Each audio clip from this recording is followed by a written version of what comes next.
We got a show to put on.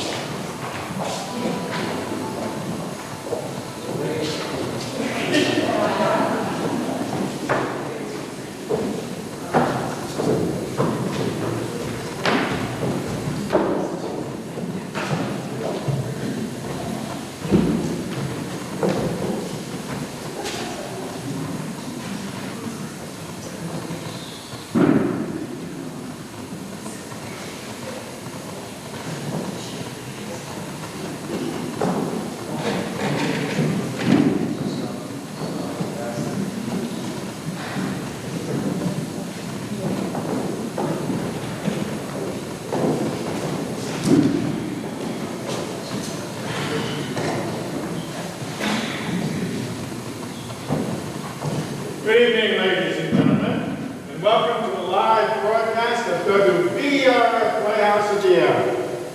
We thank you for braving the weather this Christmas Eve, and you'll be glad you did when you hear the story we have for you tonight. It's a Wonderful Life.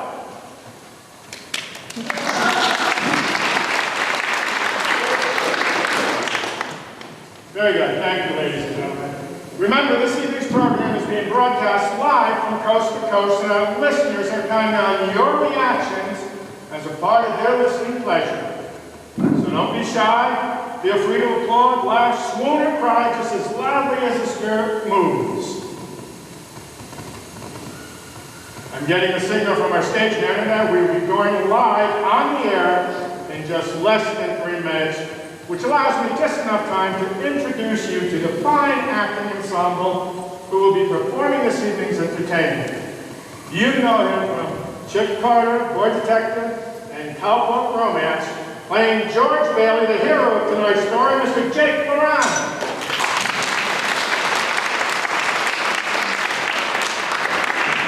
Having just returned from Los Angeles, having completed filming Daddy Goes Banana, a Technicolor spectacle, as his leading lady, Mary Hatch, we bring you Miss Ohio 1943, Miss Sally Appleton.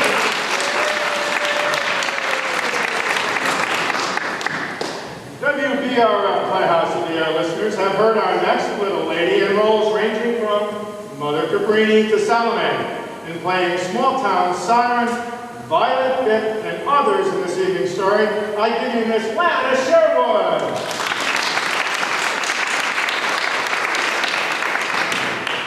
Soon to be co-starring with Margaret Dumont in Paramount Pictures' new comedy, The Hick Chick, and playing Clarence the Angel, and others in this evening's show, here's Mr. Harry Jasper Hayward.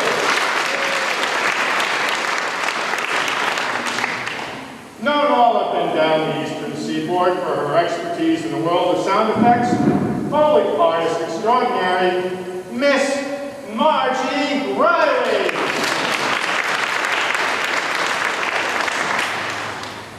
And finally, host of Females Are Fabulous, and here with you every week in Playhouse of the Air, I'm Freddie Fillmore.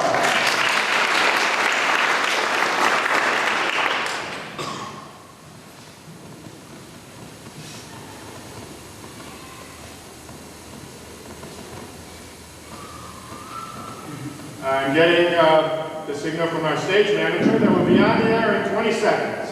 Thank you all for coming this evening and enjoy the broadcast. We are live in 5, 4, 3.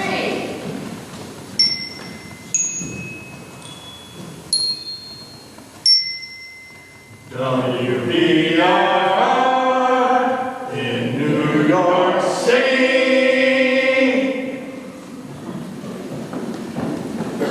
This is WBRF Playhouse of the Air.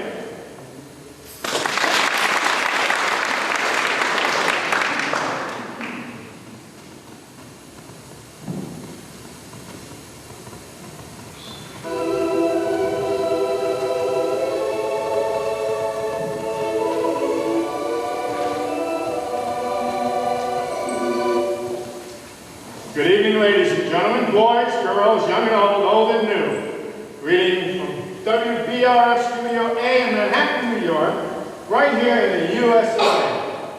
I'm your host, Freddie Belmore, and it's my pleasure to bring you your favorite stories this and every week on WBRF Playhouse of the Air. Tonight, we bring you a real feel-good, heart-warmer, perfect for this or any Christmas Eve. It's a Wonderful Life. We begin our story in the little town of Bedford Falls, New York, US of A, where a number of people in the town are praying for their dear friend, a typical American dreamer named George Bailey. Dear God, please look after my husband, George. George is a good boy, you know that. My son has always gone out of his way to give others a hand. Now it's him who needs the help. Help my big brother George. He's done so much for all of us, more for me than I can remember. I remember all the times he would stay late after work and not ask a cent. The world needs more like George Bailey. Bailey never thinks about himself. I wouldn't have a roof over my head if it wasn't for him. I would have given up long ago. All I think about is myself. I must have taken the last cent. He had no sense of business, that George Bailey. Just like his father, none of the Baileys were ever businessmen. It's his own fault if he wasn't prepared for times like these. Times like these, I can't help but think it's all my fault. Help him, Father. It's me who's putting him through all this. Something's the matter with Daddy? Shouldn't we pray for you, Mommy? Yes, Susan. Pray. Pray very hard. The voices carry heavenward, and Joseph, the superintendent of angels, summons Clarence, an apprentice angel. You sent for me, sir? Yes, Clarence. The man down on earth needs our help. Splendid. Is he sick? No worse. He's discouraged. At exactly 10:45 p.m. tonight, Earth time, that man will be thinking seriously of throwing away God's greatest gift. Oh, dear. His light? Then I've only an hour to dress. What are they wearing now? You will spend that hour getting acquainted with George Bailey.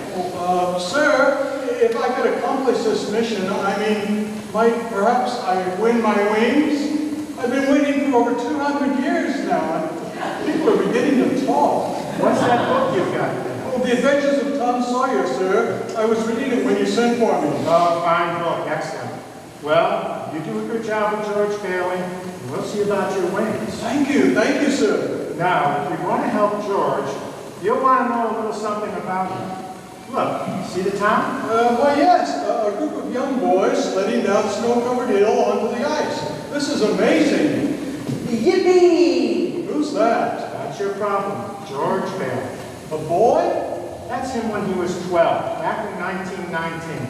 Something happens here you'll have to remember later on. And here comes the scare baby, my kid brother, Harry Bailey. Yippee! Help! Come on, Harry, attaboy, Harry. Attaboy, Harry, come on. Help! Oh dear! Harry's fallen through the ice. I'm coming, Harry. Make a chain, gang, a chain. So, his brother fell through the ice, but George saved him. Yes, Clarence, and ever since George has had a bad ear. All that icy water, you understand? Bad ear, yes, sir. The other event came a few months later. George took an after-school job at Old Man Gower's drugstore.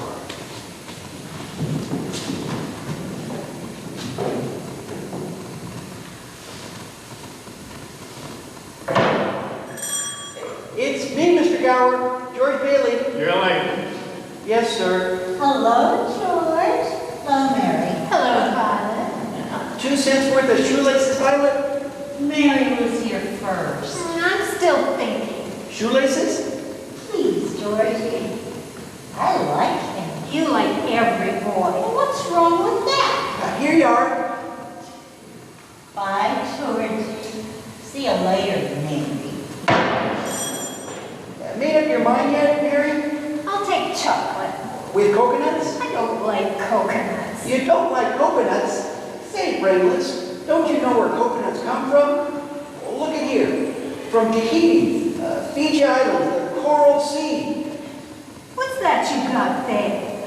A new magazine? I haven't seen it before. Well, of course you never. Only us explorers get it. I've been nominated for membership in the National Geographic Society.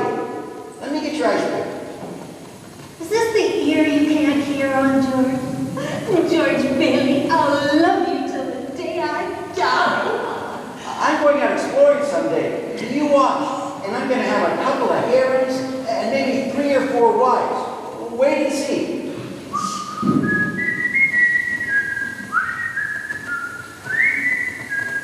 George, Yes, sir? you're not paid to be a canary. Yes, sir. Goodbye, George. Goodbye, Mary.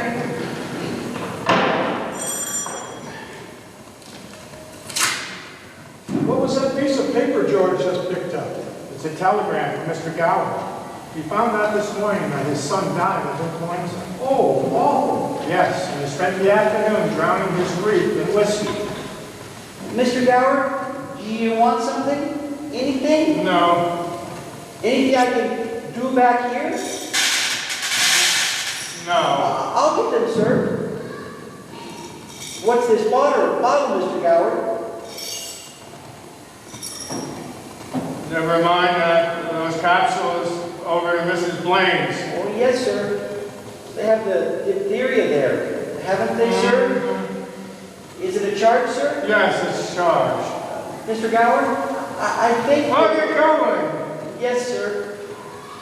Mr. Gower? What is it? Mr. Gower, that bottle you used, you put something wrong in those capsules. Who do you think you're talking to? Oh, you're hurting my sore ear. Did you hear what I said? Get out of here. Oh, Mr. Gower, you don't know what you're doing. You put something wrong in those capsules. I know you're unhappy. You got that telegram, and you're upset. It wasn't your fault, Mr. Gower. But look, Mr. Gower, look, these bottles you used. This bottle's made up of those capsules. It's poison. Poison? But don't get my sore ear again. Poison? Oh, George. All I wanted was to make sure, Mr. Gower. I won't tell anyone. I won't. I know how you're feeling, and I won't tell a soul. Hope to die, I won't. Oh, George.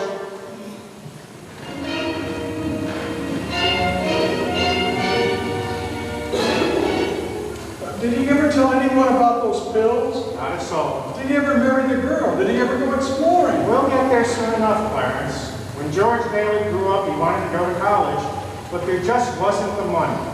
So he worked 4 years at the Building and Loan Association. Building and Loan Association? George's father was in the Building and Loan Association, along with George's Uncle Billy.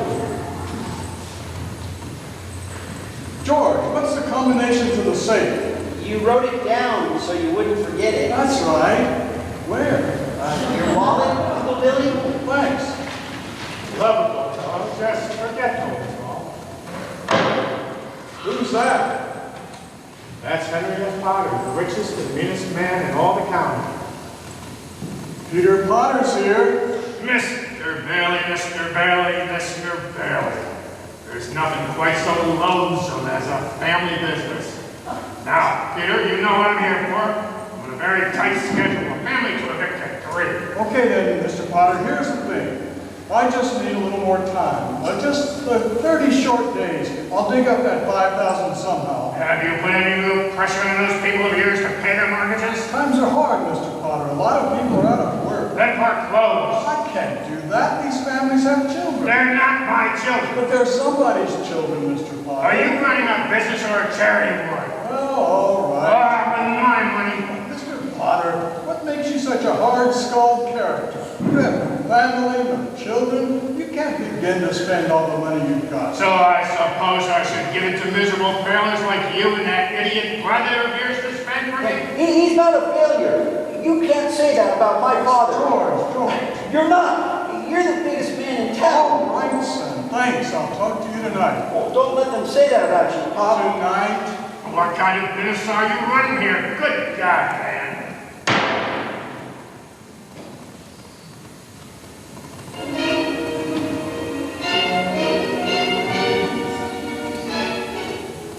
George worked for his father, saving enough to save him through university. That summer, though, he was going to Europe. George got a job on a cattle boat and was ready to do a little traveling before college. Old man Gower surprised him with a gift of a great big suitcase. On his way home from the store, he ran into his friend, Ernie, the cab driver, and Bert, the cop.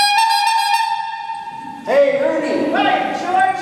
Hi, Bert. Hey, George, what's the suitcase for? Oh, I'm a rich tourist today. How about driving me home in style? Sure, Your Highness. Hop in the cab. and for that carriage straight, I put some in my hat. Good afternoon, Mr. Bailey. Looks like you're ready to get out of here. Oh, hello, Violet.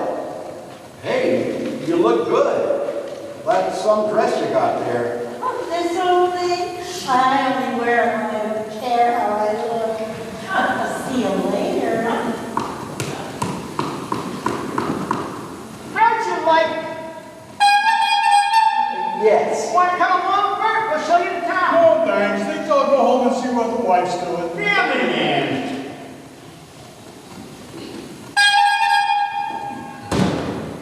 George saved up enough money to go away to college. His bags were packed and he was all set to go. Oh boy, it's hard to realize it's the last night in the Bailey boarding house. We're sure gonna miss you, George. I'm gonna miss you too, Pop.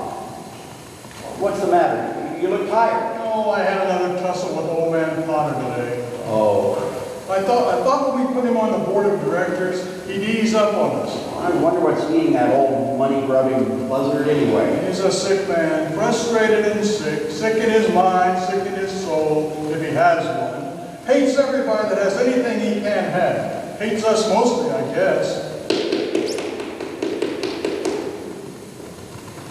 Hey, George, can I borrow your tuxedo studs? Yeah, help yourself, Harry. Well, where are they? In your suitcase? I'm not going in a tuxedo on a cattle boat, you know. Say, where'd you get that fine piece of luggage anyway? I'm Mr. Gower, a going away present. And one of these days, you're going to see the bag all covered with travel labels. Italy, Baghdad. Hey, why don't you come to the dance tonight? What?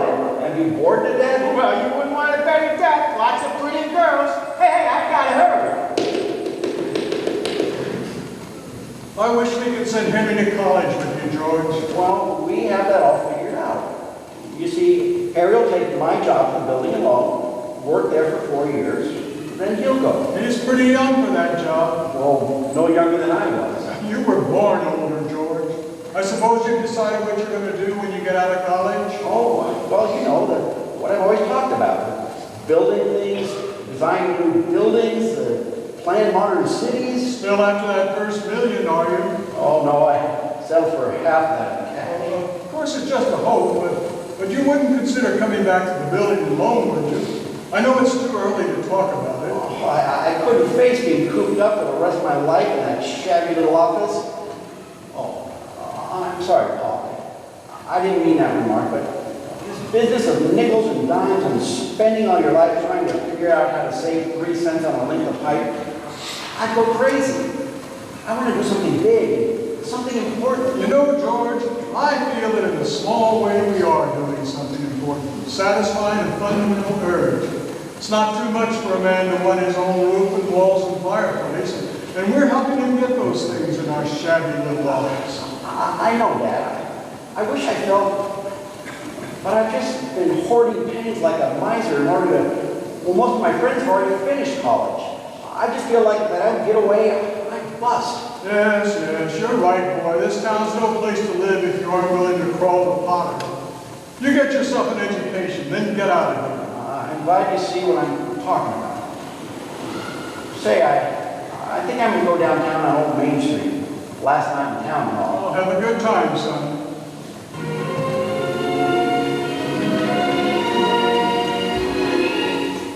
Who's that? Why, that's Violet Black. The little girl from the candy counter? That's right.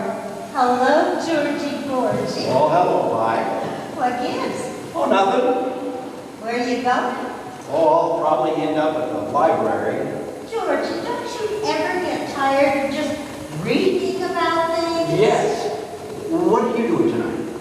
Not a thing. Are you game by? What do you say we make a night of it? Oh, I love it, Georgie. What do we do? Well, let's go out in the fields and take off our shoes and walk in the grass. Well, then we'll go up to Stewart Lake. It's beautiful there in the moonlight and we can swim. Well, then we'll climb Mount Bedford and smell the pines and watch the sunrise against the peaks. And we'll stay up there the whole night and everyone in town will be talking and there'll be a terrific scandal. George, have you gone crazy? Walking the grass in my bare feet? It's 10 miles up there to Mount Bedford. You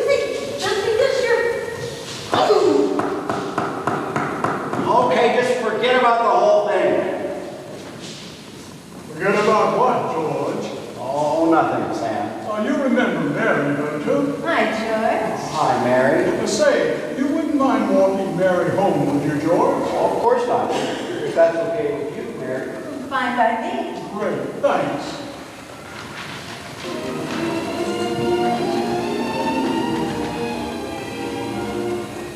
So, George walked Mary home. Is that important, Joseph? I'd say it is, because even though Mary lived only 4 blocks away, it took them 2 hours to get there.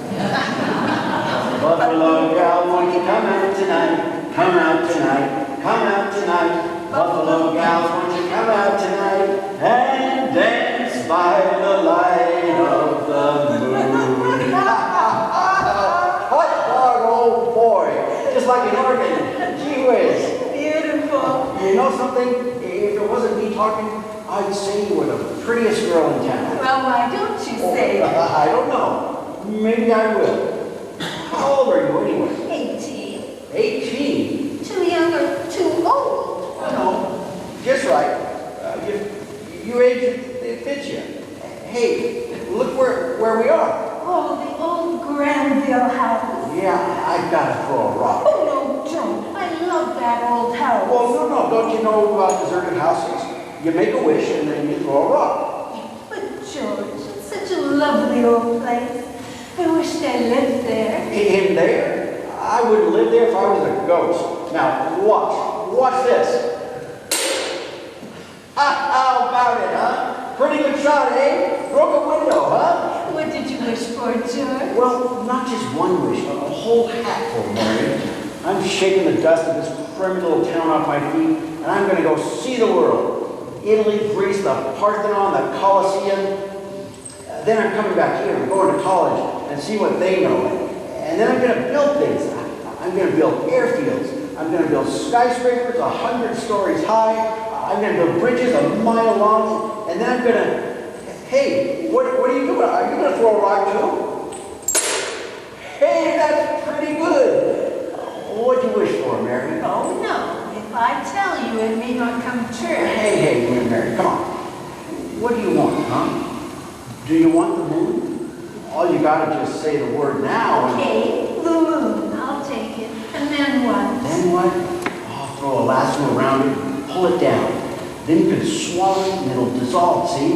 And the moonbeams will shoot out your fingers and your toes and the ends of your hair and... Am I talking too much? Yes, why don't you kiss her instead of talking her to death? Oh, who's that? Old man Collins. Ah, you Fresh porch. Oh, youth is wasted on wrong people.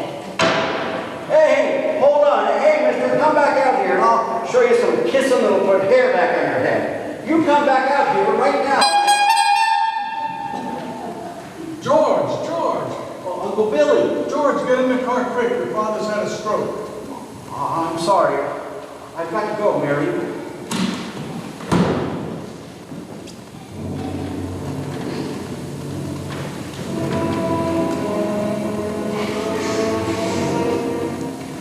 George's father died that night, Clarence. So, of course, George couldn't go to Europe. But that fall, just as he was ready to leave for college, the directors of the building and loan held a meeting. They were all going to appoint a successor.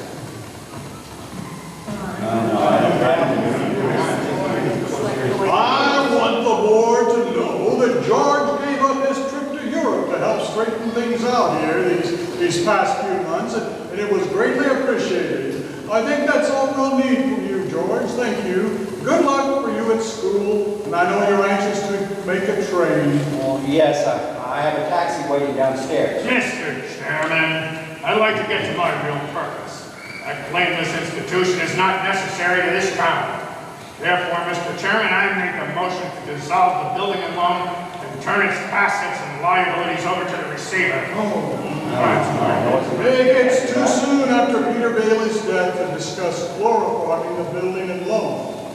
It was his faith and devotion that are responsible for this organization. I'll go further than that. I'd say that to the public, Peter Bailey was the building and loan. Oh, that's fine. Father, coming from you, considering that you probably drove him to his grave. Peter Bailey was not a businessman. That's what killed him. Oh, I don't mean any disrespect to him. God rest his soul. He was a man of high ideals, so-called. But ideals without common sense can ruin this town. What does that get us? A discontented, lazy rabble instead of a thrifty working class. And all because a few starry-eyed Jews like Peter Bailey stir them up, fill their heads with a lot of impossible hooey. Now I say... Just a minute. Now hold on, Mr. Potter. You're right when you say my father was no businessman. Well, I know that. Why he ever started this cheap, penny-ante building alone, I'll never know. But neither you nor anyone else can say anything against his character, because his whole life was, well, why, in 25 years since he and Uncle Billy started this thing, he never once thought of himself. Isn't that right, Uncle Billy? You got that right. He didn't even save enough money to send Harry to school, let alone me. But he did help a few people get out of their slums, Mr. Potter. And what's wrong with that? Why, here, you're all businessmen here. Doesn't it make them better citizens? Well, doesn't it make them better customers? Well, you said, what did you say just a minute ago? That they had to wait and save their money before they ought to think of a decent home? Wait! Well, wait for what? Until their children are grown up and leave them? Until they're sold and broken down that they... You know how long it takes a working man to save $5,000? Well, just remember this, Mr. Potter. This rabble that you're talking about, well, they do most of the working and paying and living and dying in this community. Well, is it too much to have them work and pay and live and die in a couple of decent rooms and a bath? Anyway, my father didn't think so. People were human beings to him. But look at you, a warped, frustrated old man. They're just cattle to you. Well, in my book, he died a much richer man than you'll ever be. I'm not interested in your book. I'm talking about the building alone. Now, I know very well what you're talking about. You're talking about getting something you can't get your fingers on, and it's galling you. That's what you're talking about. Well, I've said too much. You're the board here. You do what you want with this thing. Well, just one more thing, though. Well, this town needs this measly one-horse institution, if only to have some place where people can come without crawling to Potter. Come on, Uncle Billy. Sentimental hogwash. I want my motion. They're just coming out of the board meeting. I'll have to call you back. What happened? George? All we heard was a lot of yelling. Boy, oh boy, Matilda, you should have heard George. Well, yeah, they're voting us down in there. George, get out of here. You missed your boat trip, so you want to miss college too? Don't worry about the board. They're putting us out of business. So what? I can always get another job. I'm only 55. You're 58. George, they voted Potter down. We're still in business. Whoopee, we're still in business. We're still in business. But there's one condition, George. They've appointed you to take your father's place. Well, appointed me? But I'm going to college. Uncle Billy here, he's your man. You can keep him on, that's all right. Now let's get things straight. I'm leaving. I'm leaving right now. I'm going to school. This is my last But chance. George, you've got to take it. They'll vote with Potter otherwise.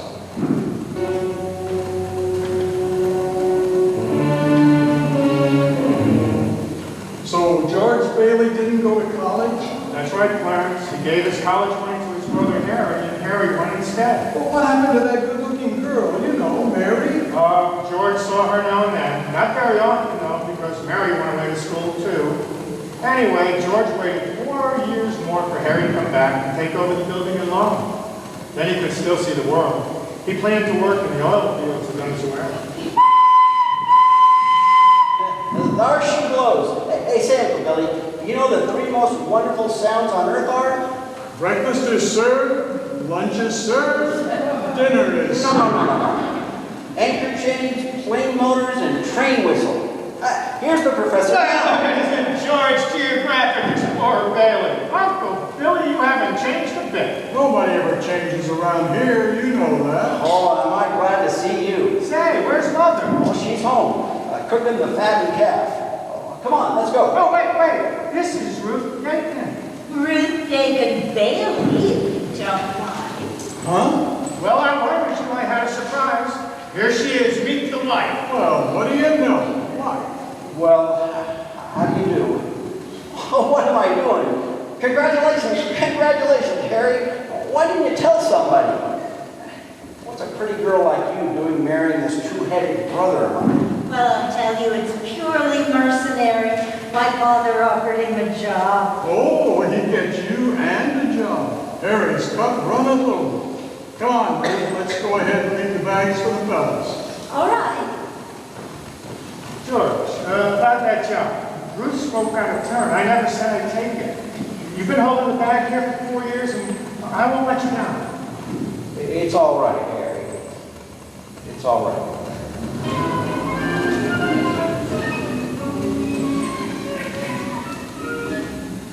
And that night, the homecoming for Harry became his wedding party. Uncle Billy familiarized himself with the spirits. Boy, oh boy. I feel so good I could spit in Potter's eye. I think I will. What do you say? Maybe I should go home. If you just point me in the right direction. Right down there. That way, huh? Okay, old Billy and old pal. See you later. I'm all right. George, Yeah, I'm out here on the porch, Mother. Just thought I'd get some fresh air. how do you like your new sister-in-law? Oh, she's swell. Looks like she'll keep Harry on his toes. Oh, yeah, keep him out of Bedford Falls anyway. George, do you know that Mary Hatch is back from school? Yeah. Nice girl, Mary. Uh-huh. Oh, stop grumbling. Give me one good reason you shouldn't call on them. Well, Sam Wainwright? Sam's crazy about her. Well, she's not crazy about him. Well, now, how do you know that? Did she talk with you about it? Besides, Sam's away in New York. You're here in Bedford Falls. And all's fair in love and war? I don't know about war. All right, Mother. I think I'll go find the girl and do a little passionate necking. George! Bye, Mrs. Bailey. Oh, by the way, do you want any books at the library? The library? George! George, you go and see Mary. You hear?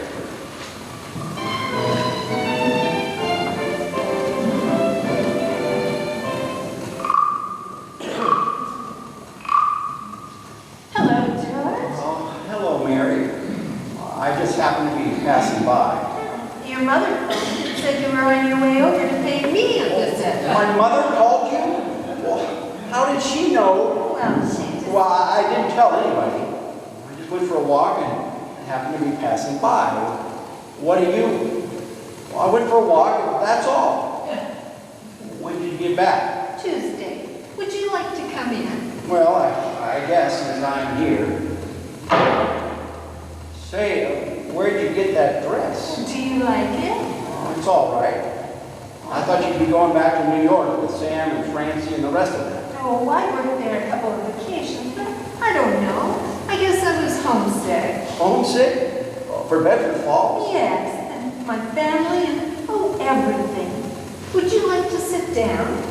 Oh, all right, for a minute. I still can't understand it, though. You know, I didn't tell anyone I was coming here. Would you rather leave? Well, no, I don't want to be rude. It was nice about hearing Ruth, wasn't it? Oh, yeah, that's all right. Well, don't you like her?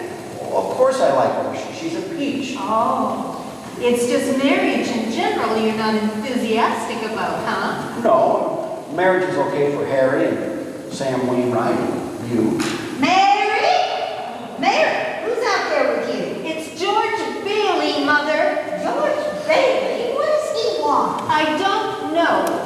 What do you want, George? Me? Well, not a thing. I came in to get warm. He's making violent love to me, Mother.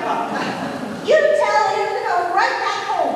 And don't you leave the house. Sam Wainwright promised to call from New York tonight, didn't he? Your mother needn't, you know, I didn't come here for, well, to What did you well, come here I don't know. You tell me. You're supposed to be the one who has all the answers. You tell me. Oh, why don't you go home? Well, that's where I'm going. I don't know why I came here in the first place. Mary? Well, telephone, it's Sam. I'll get it. Hee-haw.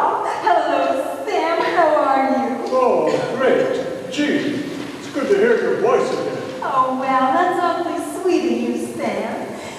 an old friend of yours here, George Bailey. You mean old Mossback George? Yes, old mossback George. Hee-haw, put him on. Wait a minute. I'll call him. George. He doesn't want to speak to George, idiot. Yes, he does. He asked for him. George, Sam wants to speak to you. Hello, Sam. Hey, a fine pal you are. What are you trying to do? Steal my girl? What do you mean? No one's trying to steal your girl. No, wait a minute. I want to talk to both of you. Tell Mary to get on the extension. Mother's on the extension. I am not. We can both hear you. George, just put your head a little closer. Okay. There, that's better. We're listening, Sam.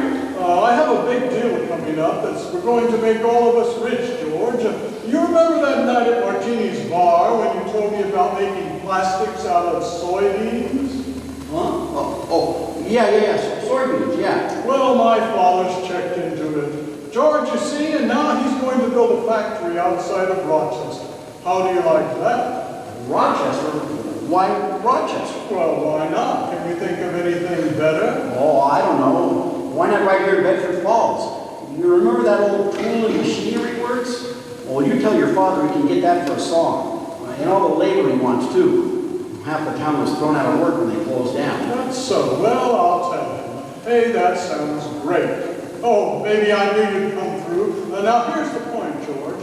I may have a job for you. That is, unless you're still married to the old broken-down building and loan.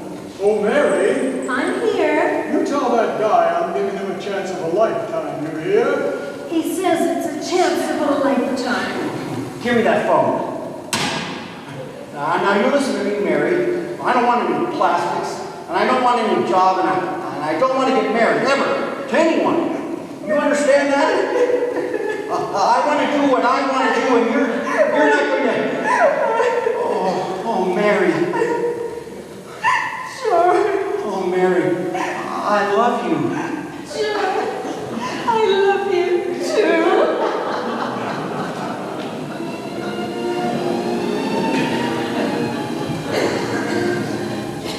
We will return to WPIX Playhouse.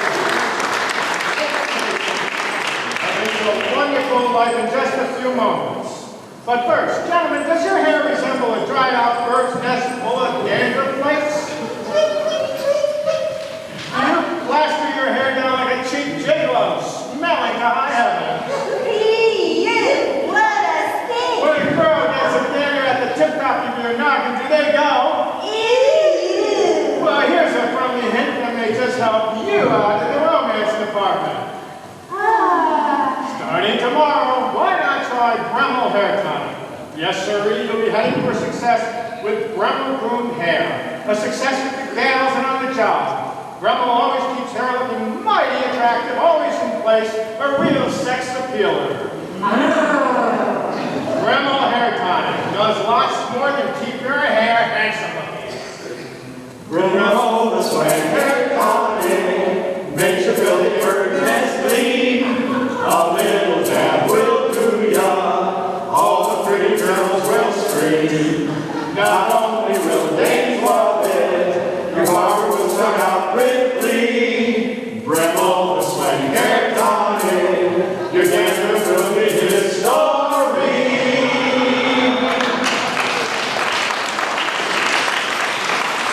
Buy some Bremel hair product today, your hair will thank you.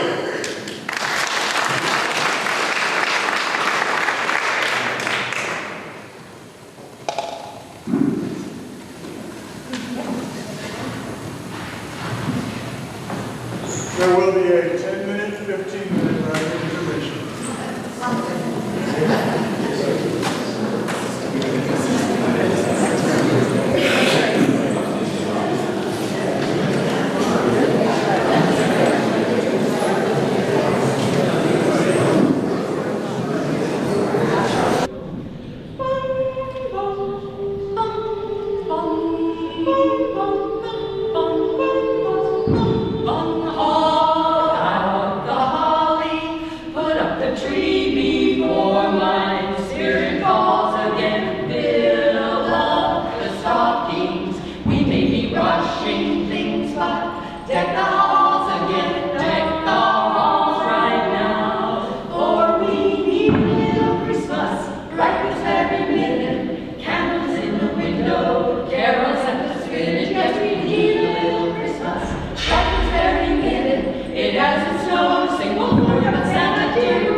we hung some tinsel on that evergreen hanging on that bough. For we need a little Christmas right this very minute. Candles in those windows, carols at the spinet. Yes, we need a little Christmas right this very minute. We need a little Christmas now. Yes, we need a little music, need a little laughter, need a little singing, ringing through the rafters. Yes, we need a little Christmas right this very minute. We need a little Christmas.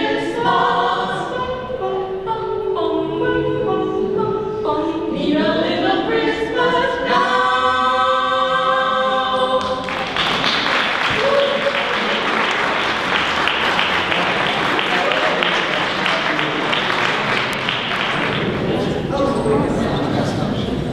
And now back to It's a Wonderful Life.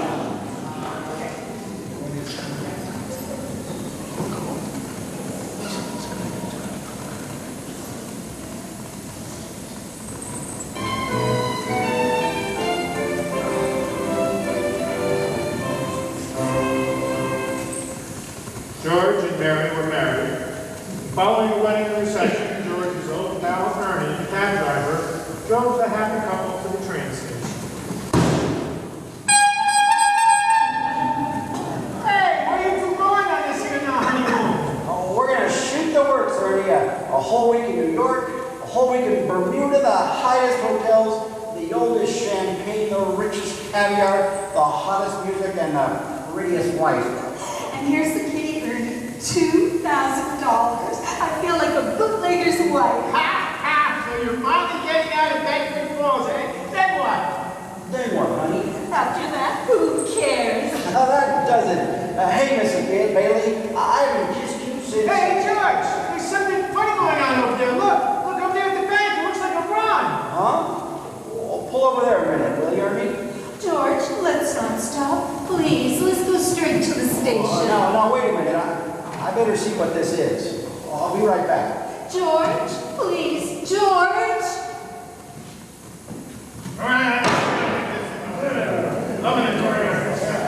What is this? What is it, Uncle Billy? A holiday?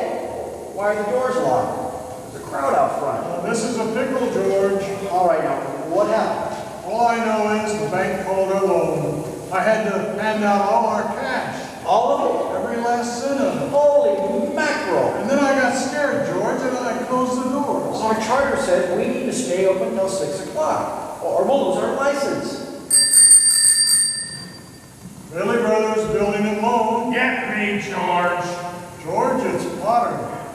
Hello? George, there's a rumor around town that you closed your doors. Is that true? No, it isn't. You need any police? Bobs get pretty ugly sometimes, you know. We're fine. We'll see. Now, George, I want to all out to help in this crisis. Just guaranteed the bank sufficient funds to meet their needs. They'll close for a week and then reopen.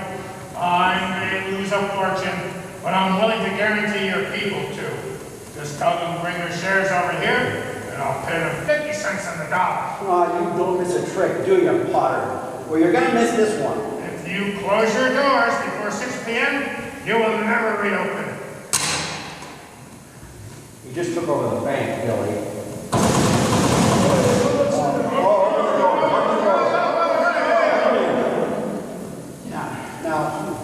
Now just remember that this thing isn't as black as it appears.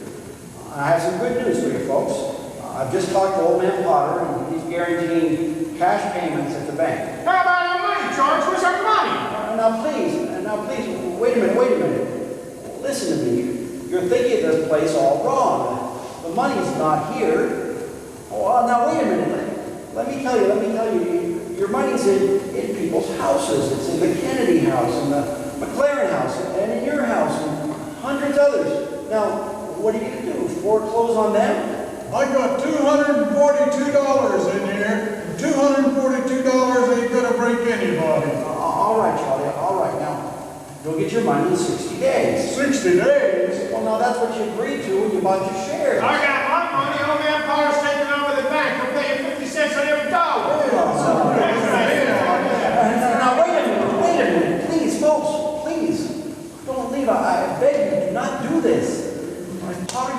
your shares, he'll all miss building a loan. He's already got the bank, he's got the bus line, and he's got the department stores.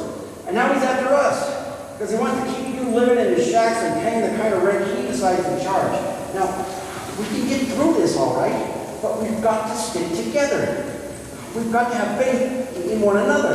But my husband's out of work. We need money. I got doctor bills to pay. I can't feed my kids with faith. How much do you need? We've still got money. We've got $2,000 for the wedding. Hey, Mary, I got $2,000 here. Well, that'll tide us over till the bank reopens.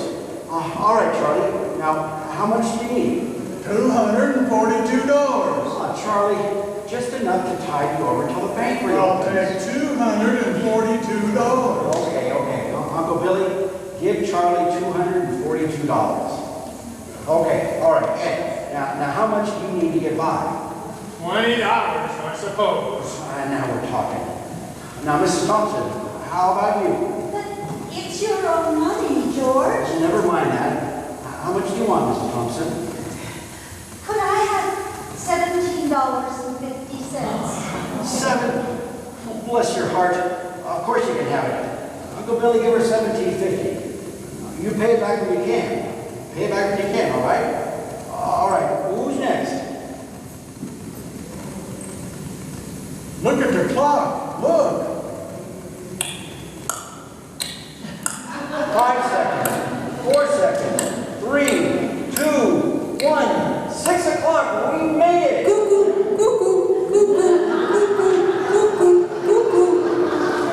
What the door, Uncle Billy?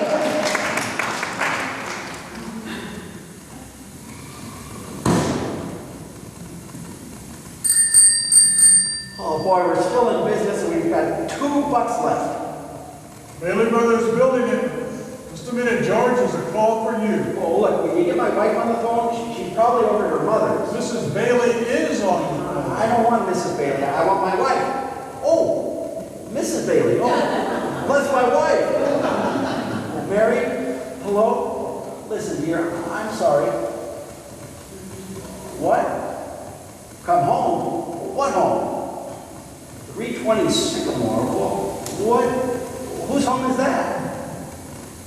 The Waldorf Hotel, huh?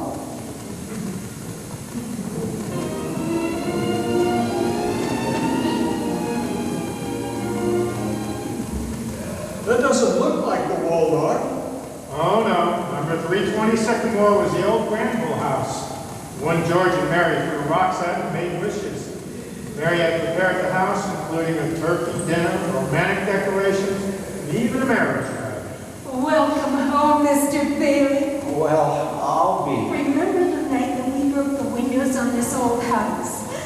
This is what I wished for. Darling, wonderful. Yes, sir. That's where they spent their honeymoon. That's where they started their lives together. Mary made the leaky old house a home, while George toiled away at the building and loan office, providing houses for people like Giuseppe Martini. Hey, Martini, you rent the new house? Rent? You hear that, Mr. Bailey? I own this house. Me, Giuseppe Martini. I own my own house. How are we gonna? No more we have to live like pigs in Potter's Field. We have something for you and your family, Mr. Martini. George and I bring something for all the new owners. For the Martinis, Maria, come to week. Where's the housewarming gift? Bring in the kids. Bread, so in this house we never know hunger. Salt, that life always have flavor. And wine, that joy and prosperity may reign forever. Enter the Martini Castle.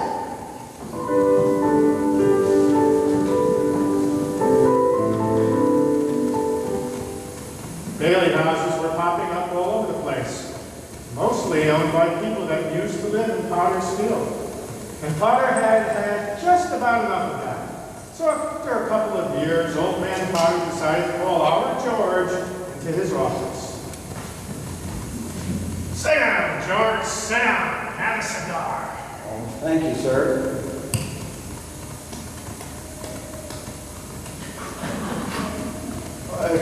Quite a cigar, Mr. Potter. You like it? I'll send you a box. Well, I suppose I'll find out sooner or later, but just what exactly did you want to see me about? George, now that's just what I like so much about you. George, I'm an old man and most people hate me, but I don't like them either. So that makes it all even. You know just as well as I do that I own practically everything in this town but the Bailey building alone. You know also that for a number of years I've been trying to get control of it or kill it. I haven't been able to do it. You've been stopping me. In fact, you've beaten me. George, and that takes some doing. Think during the Depression, for instance, you and I were the only ones that kept our heads. You saved the building alone, and I saved all the rest. Yes, well, most people say you stole all the rest. Then this one say that, George, the suckers. Now let's look at your side. Young man, 27, 28, married, making, say, 40 a week. 45. 45. 45. Now, if you're some ordinary yokel, I would say you were doing fine. George Bailey is intelligent and ambitious. He hates the building and loan almost as much as I do. He's been dying to get out of town ever since he was born. A young man, the smartest one of the crowd, mind you, who has to sit by and watch his friends go places because he's trapped. Trapped into frittering his life away playing nursery with a lot of garlic eaters. Do I paint the correct picture, George, or do I exaggerate? What's your point, Mr. Potter? My point is you're the only man in town who's licked me. I want to hire you, manage my affairs. I'll start you out at $20,000 a year. $20,000? $20,000 a year? You wouldn't mind living in the nicest house in town, buying your wife a lot of fine clothes, a couple of business trips to New York a year, maybe once in a while a Europe. You wouldn't mind that, would you, George? Would I? You're not talking to someone else around here, are you? Are you sure you're talking to me? I'm George Bailey. Don't you remember me? The building and loan, remember? Yes, George Bailey, whose ship has just come in providing the engine brains enough to climb aboard. Well, what about the building and loan? I'm your man. I'm offering you a 3-year contract at $20,000 a year. Is it a deal or is it?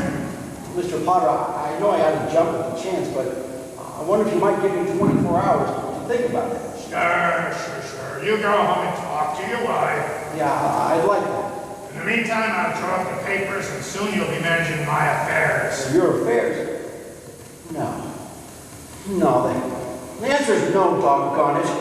You sit around here and spin your little webs and you think the whole world revolves around you and your money.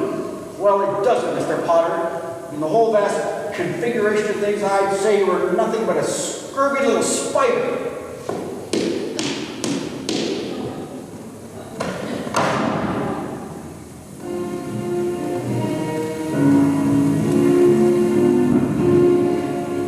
What did Mr. Potter want, George? Oh, nothing.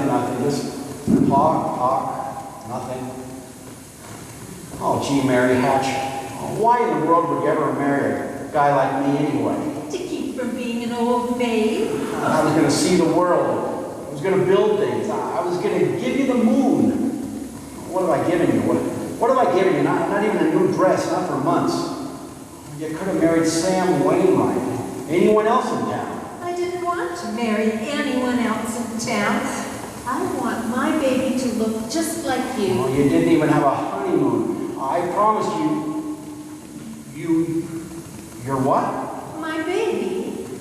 You mean, Mary, you're on the nest? George Bailey Lasses Stork.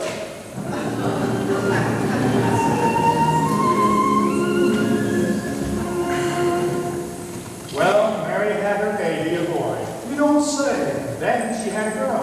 Oh, what do you know? Night after night, George would come home late from the office. Things weren't good with the building and loan.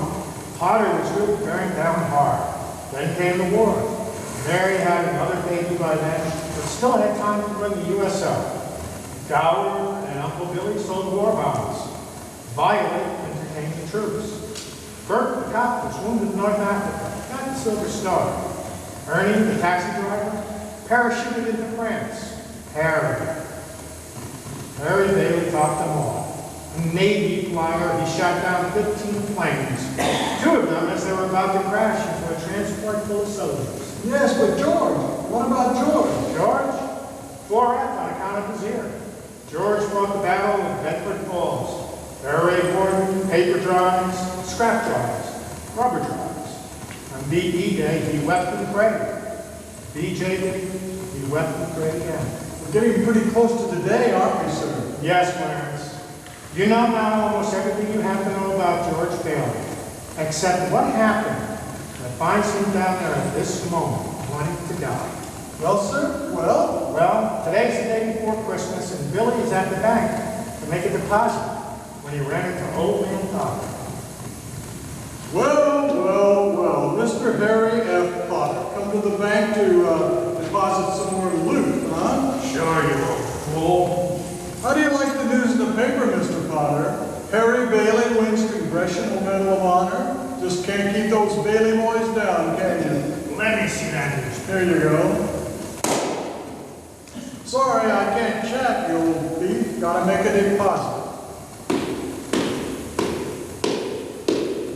Good morning, Mr. Bailey. Good morning, Horace. Here you go, deposit slip. Bank book and a very Merry Christmas to you, too. You too, Mr. Bailey. Say, you've forgotten something, haven't you? What's that? You want to make a deposit? Well, certainly. Well, it's customary to bring the money with you. It's gone. Where did I put it? Where did I put that money?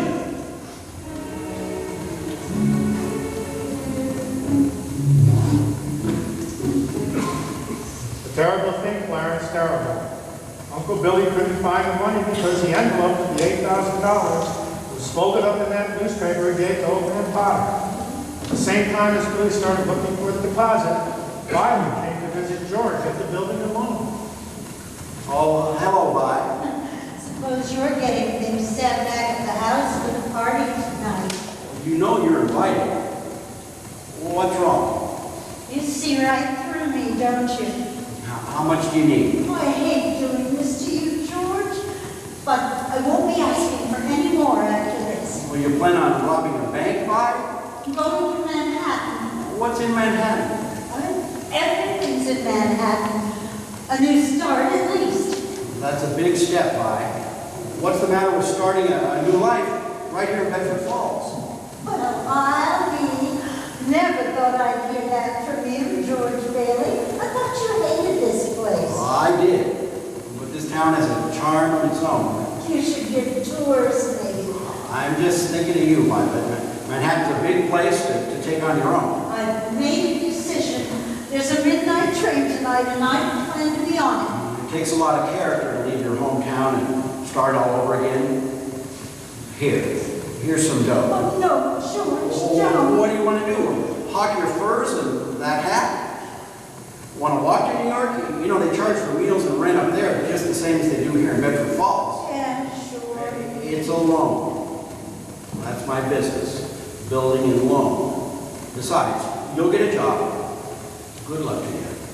I'm glad I know you, George Bailey. Say hi to New York for me.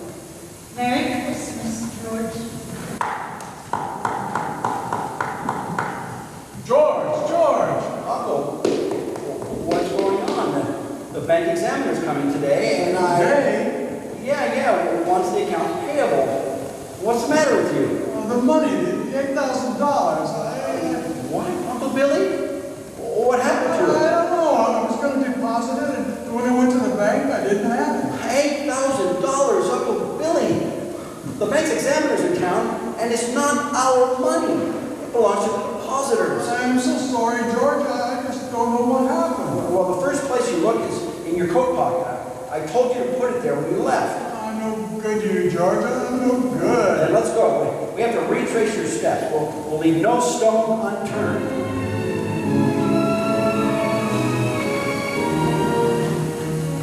And as George and Billy went looking for the deposit, Potter had a meeting with the state bank examiner, Miss Sadie Vance. The whole town's turned upside down with the Bailey boys' homecoming. Congressional medal and all. I guess they do things like that. Man, look at your paper. Hey!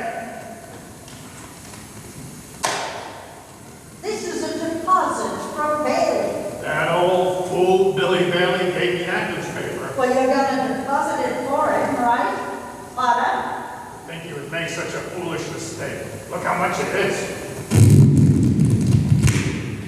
There's $8,000 here. What a Christmas present, and he doesn't even know it. Now, just a minute here, Potter. I know you've been giving the Baileys a hard time, far back as I can remember. Why? I don't have to give answers to you. You're just a state examiner. Yes, I am, but I'm unimpressed by you buying off everyone in town.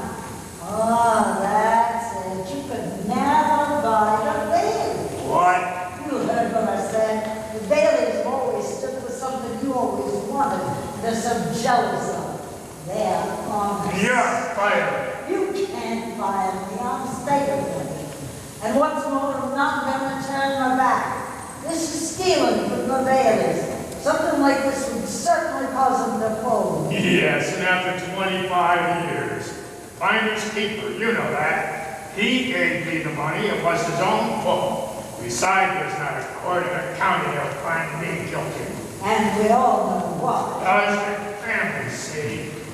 My family? I know how the state pensions pay. What would you say to a little Christmas bonus? I want no part of That's this. not what I heard. What are you insinuating? I will not be turned down. What do you want me to do? I want you to pay the Baileys a surprise visit. You'll see the records, they'll be short, you know the rest. At last, the Baileys will be where they belong. Down, good. I know just what to do.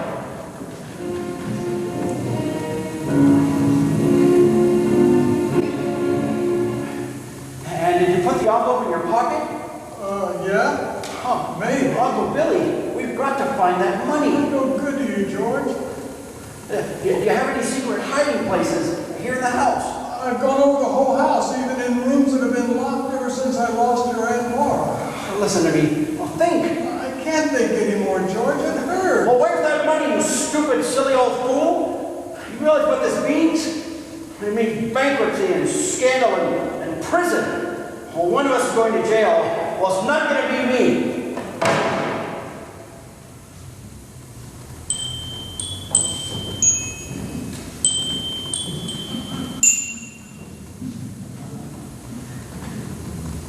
Hello. Hello, Daddy. Hello, Daddy. Daddy, did you bring your wreath? What wreath? The Merry Christmas wreath through the window. I left it at the office. Is it snowing? Yeah, it just started. Where's your coat and hat? Left them at the office. What's the matter? Well, nothing's the matter. Everything's all right. Isn't it wonderful about Harry? We're famous, George. I bet I had 50 calls today about the parade, the banquet. Your mother's so excited, she's just... Well, must she keep playing I that? have to practice the party with my daddy. Mommy says we can stay up until midnight and sing Christmas carols. Can you sing, Daddy? Better hurry and change, George. The families will be here soon. Families? I don't want any families over here. Excuse me. Excuse me. Have a hectic day. Where are we at? Another big red letter day for the Baileys. Daddy, the Browns next door have a new car. You should see it. Well, what's the matter with our car? Isn't it good enough for you? Yes, Daddy. Excuse me. Excuse me. Excuse you for what? I burped.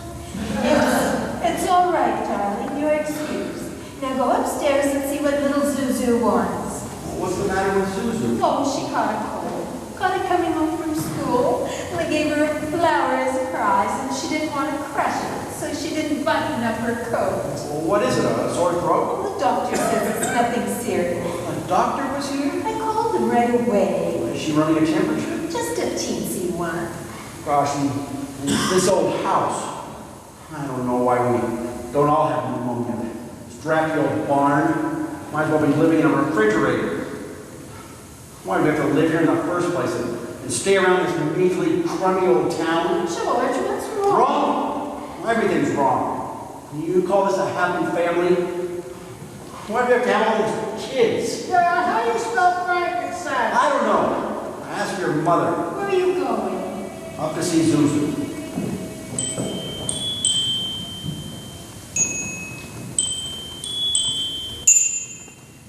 Hi, Daddy. Well, what happened to you? I'm waiting a flower. Oh, where do you think you're going? I want to give my flower a drink. Here, give Daddy the flower.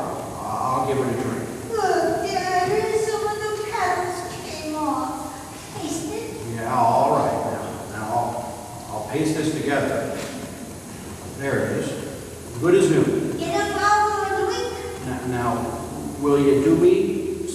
something for me?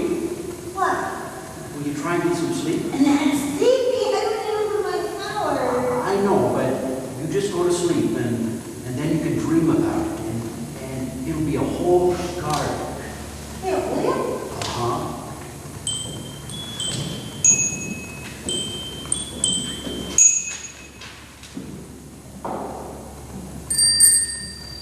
Hello. I'll get it. Hello? Yes, this is Mrs. Bailey. Oh, thank you, Mrs. Welch. The doctor says she'll be out of bed in time for her Christmas dinner. Is that Zuzu's teacher? Yes. Well, let me speak to her. Hello, Mrs. Welch? Oh, this is George Bailey. Say, what kind of a teacher are you anyway? What do you mean sending her home like that, half naked? George. Is this the sort of thing we pay taxes for, to have teachers like you? Silly, stupid, careless people who send our kids home without any clothes on? Ah, that's stupid. Hello, Mrs. Welch. I want to apologize. Hello? Hello? But she must have hung up. I'll hang her up. Now, who do you think you are? Oh, wait a minute. Hello? Who is this? Ah, Mr. Welch. Okay, that's fine, Mr. Welch. Give me a chance to tell you what I really think about your wife. George. Will you let me get out of here and let me handle this? Hello? Oh, you will, huh? Okay, Mr. Welch. Anytime you're man enough. Hello? Oh. Daddy, how do you spell hallelujah? Oh, what do you think I am, a dictionary? Janie, haven't you learned that silly tune yet? You've been playing it over and over again now. Now stop it, stop it.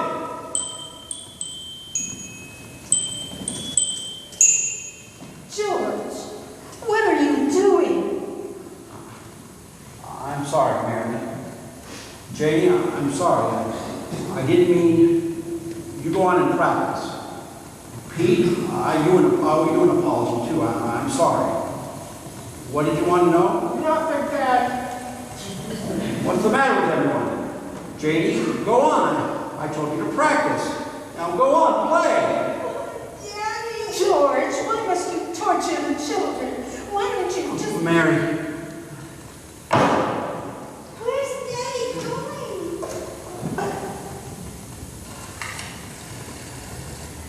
Bedford 247, please. Is Daddy in trouble? Yes, Pete. Should I pray for him? Yes, Jeannie. Pray very hard. Me too. You too, Tommy. Hello, Uncle Billy?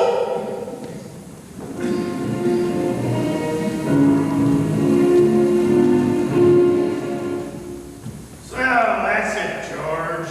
You're short $8,000 in the book, eh? Oh, Mr. Potter, I'll pay any sort of interest if you still want the building alone. You say it was lost. Did you notify the police? No, sir, I haven't done that yet. Harry's homecoming tomorrow, and I just didn't know what I was supposed to do. Why did you come to me? What about your good friend, Sam Wainwright? I can't get a hold of him. He's in Europe. What kind of security would I have, George? What collateral? I have some life insurance, a $15,000 policy. How much is your equity in it? $500. You my 8,000. Look at you. You used to be so cocky. You were going to go out and conquer the world. You once called me a warped, frustrated old man. What are you but a warped, frustrated young man? Crawling in here on your hands and knees for help. No securities, no stocks, no bonds. You're worth more dead than you are alive. Why don't you go to the riffraff you left so much and ask them for help? I'll do anything, Mr. Potter. Please, please help me. My wife and kids. You know what I'm going to do for you?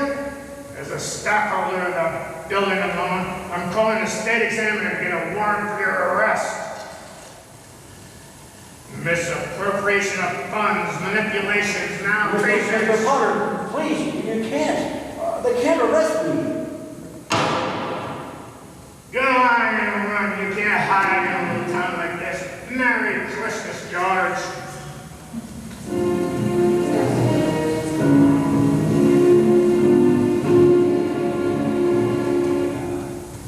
And now, more from our sponsors. Are you guilty of careless driving because windshield bug spots spots dulled your vision? Yes, I'm guilty. Stop straining to see through a bug's battery windshield. Duck's toilet cake gets the squashed bugs off quickly, easily, yes, even when the sun has baked them in the glass. Remember, you need clear vision as well as good brakes to avoid accidents. You'll find Duck's toilet cake leaves the glass polish so crystal clear you'll hardly know it's there. I feel so much safer after I clean my windshield with Duck's toilet cake. It leaves no dangerous oily film to pick up dust and make night driving difficult. Duck's toilet cake, the soap of 100 uses. You better wash high, you better wash slow. Behind your ears too, I'm telling you so. Duck's toilet cake is cleaning uptown. It washes up cars, it washes up bars. Down in LA, it washes up stars. Duck's toilet cake is cleaning uptown. It's found in every bathroom, from sea to shining sea. It's used by our dear president, and it's used by you and me. You better wash high, you better wash slow. Behind your ears too, I'm telling you so. Duck's toilet cake is cleaning uptown. Buy a cake of Duck's toilet soap today, keep it in your car.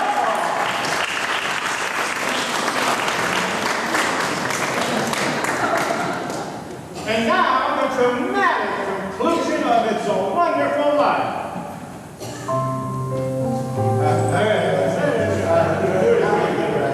Oh, there, dear Grayson, I'm so glad you come.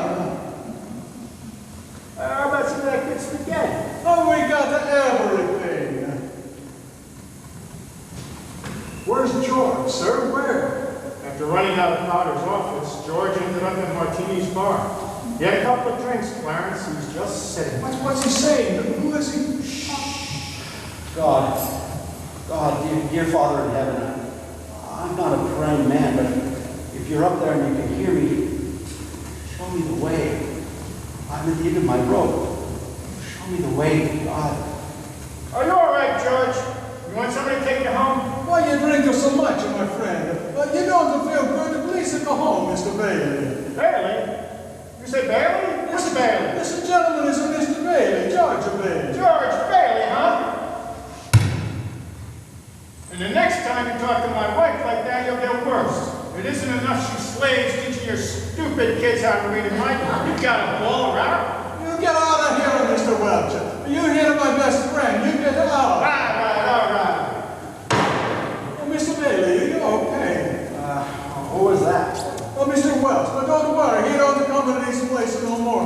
I get something for your face. It's a bleeding. I'm all right. Please don't go away, Mr. Bailey. Please don't. Leave me alone. Leave me alone.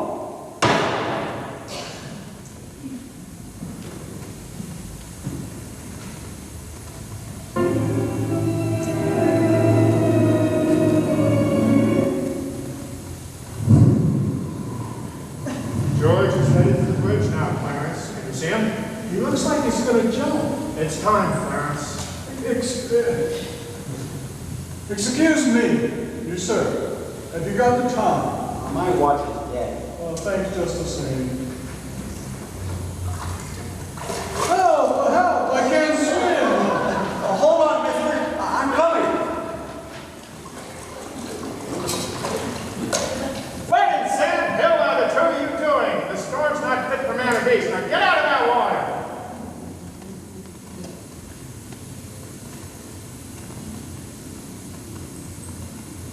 Are you two all right? Do you need a doctor? No, I'm all right. No, I'm fine.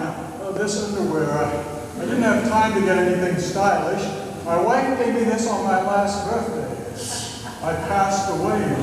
Passed away? Oh, I see Tom Sawyer is drying out too. Who? My book. I left in such a hurry. I brought from Tom Sawyer with me. You should read the new book Mark Twain is working on. How'd you happen to fall in? Oh, I jumped in. I jumped in to save you. You jumped in to save me? Well, I did, didn't I? You didn't go through with it, did you? We'll go through with what? Suicide. It's against the law to commit suicide around here. Yeah, it's against the law up here too, where I come from. Where do you come from? Heaven. Well, I had to act quickly. That's why I jumped in. I know if I were drowning, you would try to save me. And you did, you see, and that's how I saved you. Oh, that's very funny. Well, your lips bleeding, George. Yeah, I got a bust in the jaw in answer to a prayer. No, George. I'm the answer to your prayer. How do you know my name? Oh, I know everything about you. I watched you grow up from a little boy. What are you, a mind reader or something? No. Well, who are you then? Clarence Oddbody, AS2. Oddbody. AS2. Oh, what's that? AS2. Angel second class. hey, I'm getting out of here. You may not need a doctor, but I do. Cheerio, my good man. Hey, look here. Why do you want to save me? Because I'm your guardian angel. I would be a bit surprised. Ridiculous of you to think of killing yourself for money, $8,000. Yeah, things like that. How do you know that? I told you I'm your guardian angel. I know everything about you. Well, you look like about the kind of guardian angel I get. You're a fallen angel, aren't you? Well, what happened to your wings? I haven't won my wings yet. That's why I'm an angel second class. I see. But you can help me earn them, George, by letting me help you. You don't happen to have $8,000 on you? Oh, no. We don't use money in heaven. Oh, that's right. I keep forgetting. Comes in pretty handy down here, bud. I found out a little later. I'm worth more dead than alive. Now look, you mustn't say things like that. I won't get my wings with that attitude. You just know all that you've done. If it hasn't been for you... Yeah, if it hadn't been for me, everyone would be a lot better off. My wife, my kids, my friends. This isn't going to be easy. It'd all be better if I hadn't been born. What did you say? I said I wish I'd never been born. George, that's wonderful. Wonderful? The idea you just gave me, well, you got your wish. You've never been born. Never been born? Exactly. No worries, no $8,000 to get, nothing. You simply don't exist. Well, hey, wait a minute. This ear of mine, say something else in that ear. You don't have a bad ear anymore, don't you see? You're not the George Bailey you think you are. You're a nobody. Well, that's the darndest thing. Your lips stop bleeding, George. What do you know about that? Well, what happened? I need a drink. That's what I need. What about you? You want a drink? Well, I don't know. Come on. We'll go over as soon as our clothes are dry. Our clothes are dry. Hey, so they are. That's funny. That stove's hotter than I thought. Well, look, let's get dressed and then we'll stroll over to Martini's and then, excuse me, I'll stroll, you fly. I haven't got my wings. You haven't got your wings. Yeah, that's right. Well, a couple of drinks and we'll both fly.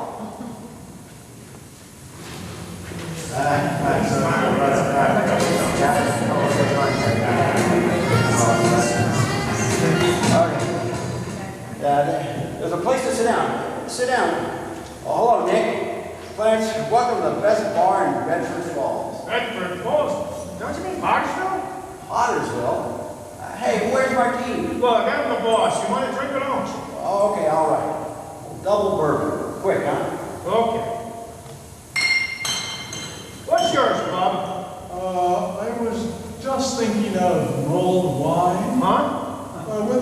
With honey on the cinnamon and a little bit light on the cloves. Off with you, my lad. Lively now. Hey, look, mister, we don't serve hard drinks in here for men who want to get drunk fast. And we don't need any characters around to give the joint atmosphere. Now, come on here. Just give him the same I ordered. He's okay. 2 double bourbon. What about this place? It's all changed.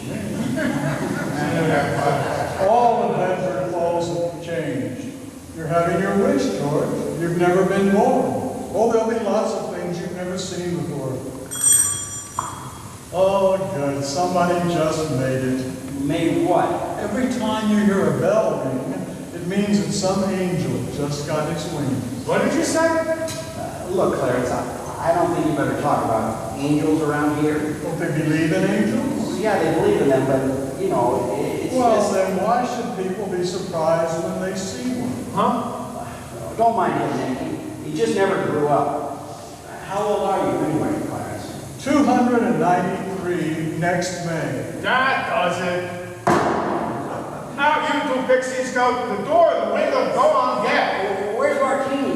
Will you tell him that... Stop asking about Martini, he ain't here. Well, look who crawled out from under whatever hole he's been hiding. Hey, it's Mr. Gower. Hey, you rummy, didn't I tell you never to come panhandling around here? George, look. Mr. Gower. Well, this is George Bailey. Don't you know me? What are you buying this? A drink, mister? Just one drink, mister. Thank you, throw the rummy out. You got it. Oh, no, please. Hey, Nick, isn't that Mr. Gower, the druggist? That rumhead spent 20 years in jail for poisoning some kid. If you know him, you must be a jailbird yourself. Think, here's two more, get them out of here. You got it, boss. Here, let me help you out. The snow is quite cold. What's wrong with Mr. Gower? Mr. Gower doesn't know you, George. You see, George, you weren't there to stop Gower from putting that poison into that prescription. Oh, what do you mean I wasn't there? Oh, what do you, hypnosis? Why am I seeing all these strange things here? Don't you understand? It's because you were never born. Well, then if I wasn't born, who am I? You're nobody. You have no identity. Well, what do you mean, no identity? My name's George Bailey. There is no George Bailey.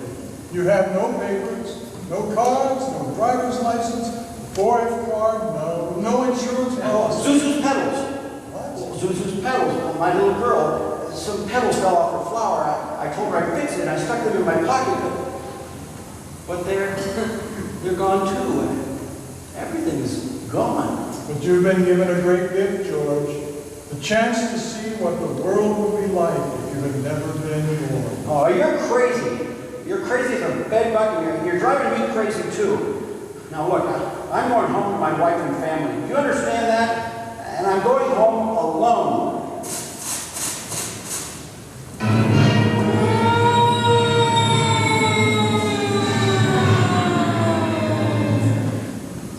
You know the drill. Hands behind your back, sister. Keep your hands off me. Why don't you bust somebody else for a change? Hey, officer. Where did the building alone move to? The building of what? The Bailey building alone. It was up there. They went out of business years ago. Now all that's left is this burlesque house. Not so fast, Copper. I know Hey, Violet. Hey, listen. That's Violet Nick. Oh, I know, believe me, I know. I know that girl. Who doesn't? Now get out of our way. Hey, taxi, hey. Ernie. Take me home. I'm going off my nut. Where do you live? Where do I live? Now, doggone it, Ernie. You don't start pulling that stuff too. You know where I live. 320 Sycamore. Now hurry up. Okay, 20 Sycamore. Yeah. Hurry up. Zuzu's sick. All right. Look here, Ernie. Straighten me out here. I got some bad liquor or something. Listen to me now. Now you're Ernie Bishop, and you live in Bailey Park with your wife and kid. Well, that's right, isn't it? You seen my wife? Seen your wife? I've been to your house 100 times. Look, Bud, what's the idea? I live in a shack in Potter's Field. My wife ran away 3 years ago and took the kid. I ain't never seen her before in my life. Okay, just step on it. Just get me home.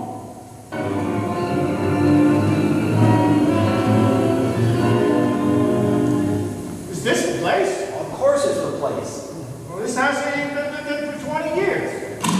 Oh, Mary, I'm home. Pete, Tommy, Jamie, Zuzu, where are you? They're not here, George. You have no children. Where are they, Clarence? Well, what have you done with them? All right, put up your hands. What is this?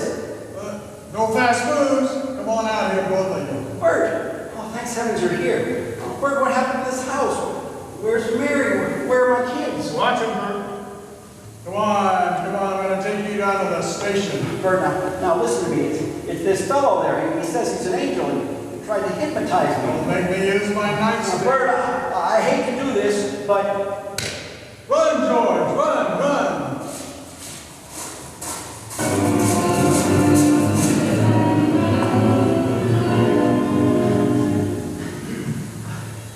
Ma Bailey's boarding house. Well, Mother, what do you want? Mother, this is George. I'm not sure you'd remember me. George who?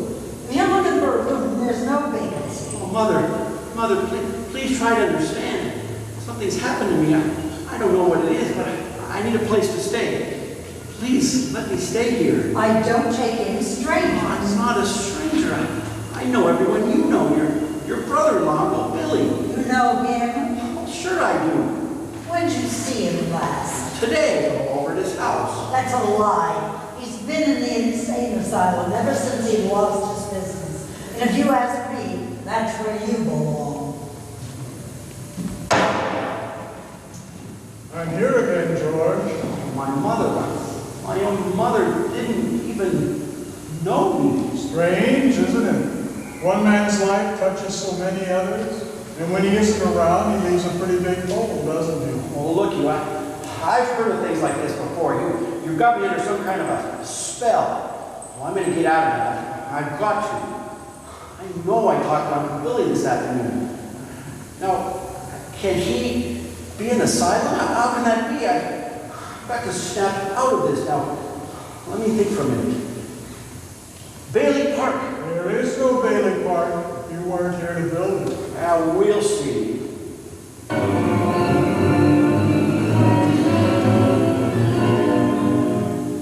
This is Bailey Park. People live here. Pretty grim. Well, this is where Bailey Park is supposed to be. What's that gravestone doing there? And why's the Bailey name on it? That wouldn't be yours. My father's name on it, but what's his other name? Why's my brother Harry's name here? Your brother broke through the ice and drowned at the age of 9. That's a lie. Harry Bailey went to war. He got the Congressional Medal of Honor. He saved the lives of every man on that transport. Every man on that transport died. Harry wasn't there to save them because you weren't there to save Harry. You see, George, you really had a wonderful life. Don't you see what a mistake it would be to throw it away? What do I do now? Clarence, what do I do? It's your life, George. Oh, what happened to Mary, Clarence? Mary? My wife, Mary. What happened to her? If I was never born? I'm not supposed to tell you, George. I don't know how you know these things you know, but please, if you know where she is, just let me see her. That's all I need to make a decision. Very well, George, but you're not going to like it. Well, where is she, Clarence? She's an old maid, George. Well, where is she? She's just about to close up the library. Well, there must be some easier way to earn my wings.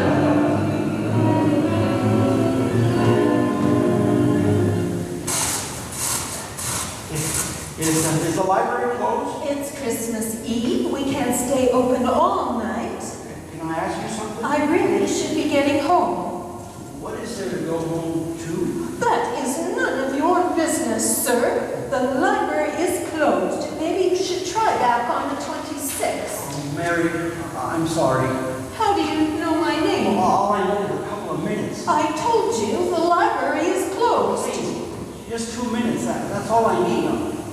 I'll do anything. Well, you sound desperate. I'll help if I can. What is it? Isn't this town Bedford Falls? Well, it used to be, but that was some time ago. I wasn't very old when Potter was elected and took the town along with its name for himself. So you do know a place called Bedford Falls? I've seen pictures, and it looked like a very nice place. Things have changed, but that's with the times. I have to go. Mary Hatch, you live on Reed Street, a white Victorian. Your bedroom's up at the top of the stairs, you turn to the left. You have an older brother, Marty, and you live with your wife, Edwina. My mother, Edwina? How do you know all of this? What are you, some crazy man? Stop it. I'm leaving. know me, Mary? Just let me touch you. Get your hands off of me. I'll call a cop. The house you wish for.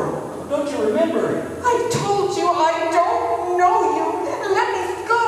Officer, You don't know me. You must, Mary. It's George. Don't you know me? let me go. Mary, please. Don't do this to me, Mary. Please, help me. Where are kids? What? I need you, Mary. Help me. Help me, Mary. Get away from me. Help! Help! Officer! Mary, it's George. Please, Mary. You're my wife. Clarence, where are you? Help me, Clarence. Get me back. I don't care what happens to me, only get me back to my wife and kids. Help me, Clarence, please. Please, I want to live again. I want to live again, please. Oh, God, please, let me live again. George, is that you? Now, get out of here, Bert. Get out of here. If you come any closer, I'll hit you again. What the Sam Hill are you yelling for, George? Come on. George? George?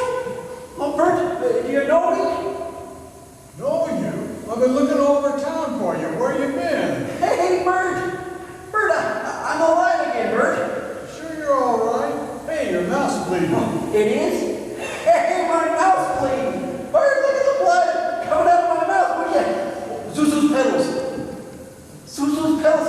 There they are. What do you know about that? Merry Christmas, Bert. Well, Merry Christmas. Get in the car. I'll drive you home. You will, Bert? We'll do that and turn the sirens wide open.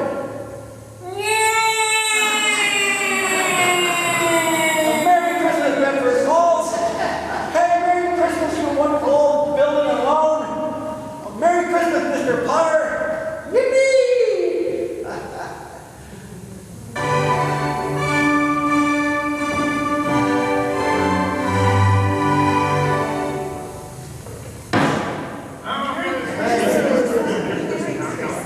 Mary, I'm home. Have you seen my wife? Hey, what is this? These people, these reporters. Hey, Merry Christmas, reporters. Mr. Bailey, there's a deficit. I know. $8,000, I bet, huh? George, I've got a little paper here for you. I bet it's a warrant for my arrest. Isn't it wonderful? Merry Christmas. Hey, where's Mary, you know? Look at this wonderful drafty house. Isn't it wonderful? Where's Mary? Merry Christmas, Kids. Oh, Pete, Janie, Tommy, I can eat you up. Where's your mother? She was looking for you with Uncle Billy. Yay! Zuzu, my little ginger snap. Well, how do you feel? I'm Daddy, not a switch of temperature. Not a switch. Hallelujah. George, darling. It's Mommy, Marisol. Mary. George, where have you been? Oh, George. Mary, George. let me touch you. Oh, you're real. Oh, George. George. I have no idea what's happened to me. You have no idea what's happened either. Come on, George, quick. They're on their way. Who's on their way? The police department? The FBI? The National Guard? I'm alive again, Mary. Listen, I'm alive again, Mary. Come on in here. Now, you stand right over here by the tree. Right here. And don't move. Don't move. I hear them now, George. It's a miracle. It's a miracle. Come in, Uncle Billy. Everyone, in here. Isn't it wonderful? Mary did it. Mary did it. She told a few people you were in trouble and they scattered all over town collecting money. They didn't ask any questions, just said, if George is in trouble, you can count on me. You never saw anything like it. Hey, what is this, George? Another run on the bank? Here you are. Merry Christmas. The line forms to the right, Mr. Gower. Merry Christmas, Mr. Martini. Step right up now. Hey, I busted the juice box, too. Mr. Gower, I made the rounds on my George accounts. By mistake.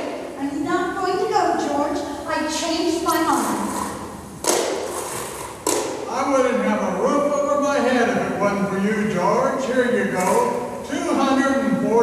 I'm saving this money for a divorce, they'll get a husband. Merry Christmas, George. Oh, Merry Christmas, Mother. Merry Christmas, everyone. Merry Christmas. Just a minute. Quiet, everybody, quiet, quiet. A telegram from London. Ooh, London. Mr. Gower cables you need cash. Stop. My office instructed you to advance you up to $25,000. Stop. Hee-haw and Merry Christmas, Sam Wainwright.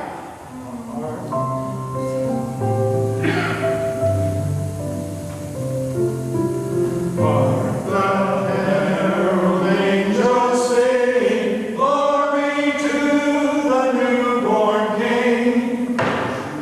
Hello, George. How are you? Harry! Mary, looks like I got here too late. Mary, I got in here from the airport as quickly as I could. The pool flew all the way up here in a blizzard. Harry, how about your banquet in Washington? Oh, I left right in the middle of it as soon as I got Mary's telegram. How about some wine? Good idea. A toast to my big brother George, the richest man in town. Hey. Old acquaintance be forgotten and never brought to mind. What's this book, George? Tom Sawyer. Look, there's an inscription.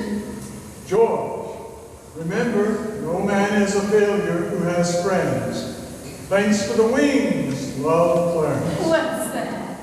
Well, that's a Christmas present from a very dear friend of mine. Look, Dad. Teacher says every time a bell rings, an angel gets his wings. Well, that's right. That's right. Attaboy, Clarence. Should old acquaintance be forgot and never brought to mind? Should old acquaintance be forgot and days of old lang syne? This has been WBRF Playhouse of the Year's presentation of It's a Wonderful Life. WBRF Playhouse is brought to you this and every week by Brummel Hair Tonics and Duck's Toilet Paint. Please stay tuned for a program of popular holiday music. This is Freddie Fillmore signing off for WBRF in New York City and wishing you